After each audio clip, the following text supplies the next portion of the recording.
Good evening and happy Halloween. Thank you for joining. This is your forecast first. Well, if you're headed out tonight, whether it's for trick-or-treating or just spending a night out for Halloween, it is going to be a pretty spooktacular night. We're looking at lots of sunshine by 6 p.m. and still a little bit warm, but after that we do start to cool down into the 50s and then into the 40s overnight.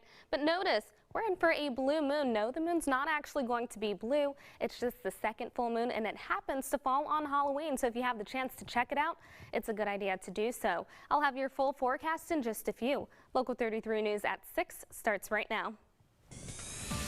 Coming up, it's Tigers versus Tigers as LSU took on Auburn earlier this afternoon. We'll have a recap of today's game. And spoiler alert on that, a lot of tricks, not many treats there. Meantime, we are going to take you as well to one of the neighborhoods in Baton Rouge live celebrating Halloween safely this year.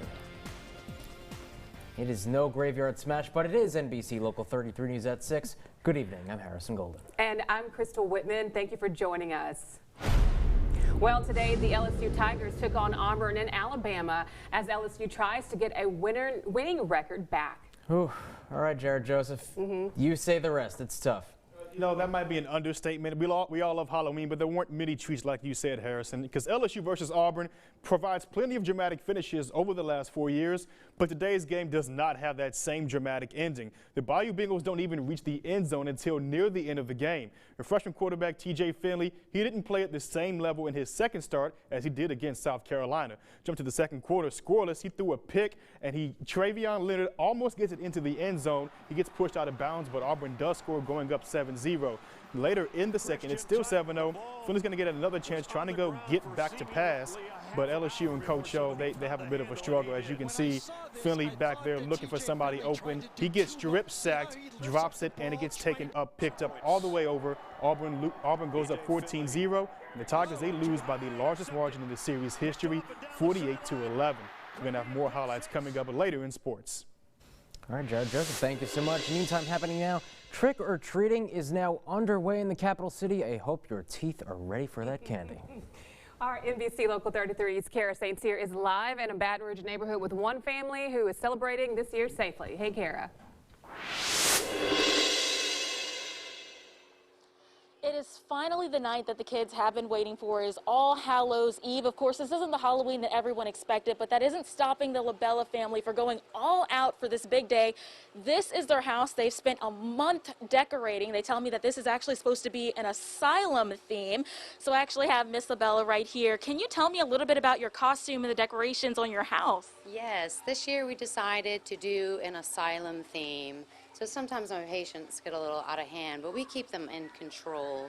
We thought it was really important this year to just continue doing what we do every year. We got trick-or-treaters right behind us right now. I'm so glad that everybody is coming out, and it's really important this time of year to start doing this. Trick-or-treat, everyone. All right, so trick-or-treating is underway. If you look behind us, we actually have a few of them right now. I think this guy is dressed up as a toilet plunge, but Halloween lasts until 8 o'clock. Just remember, if you want to come out, just make sure you stay safe. In Baton Rouge, Kara St. Cyr, NBC, Local 33 News. All right, thanks, Kara. I don't think I want to be a toilet plunge, but very creative.